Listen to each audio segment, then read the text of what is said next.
adalah suatu kehormatan besar bagi kami menerima kunjungan yang mulia ke Indonesia.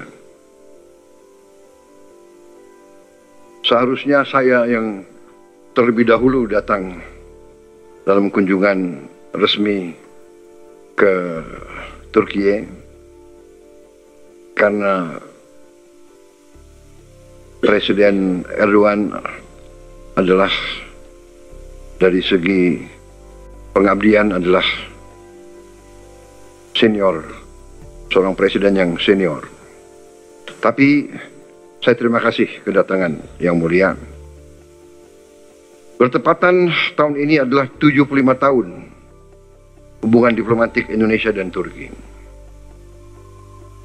Lagi pula hubungan Indonesia dengan Turki sudah cukup lama, dari masa Kekaisaran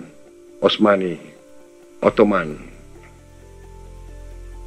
Sehingga hubungan batin di antara kita cukup dalam. Juga kali ini adalah High Level Strategic Cooperation Council meeting yang pertama. Sekali lagi terima kasih.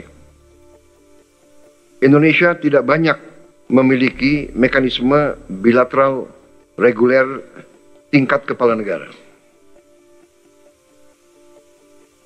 Pertemuan hari ini adalah bukti bahwa kemitraan Indonesia dan Turki sangat kokoh dengan sangat solid.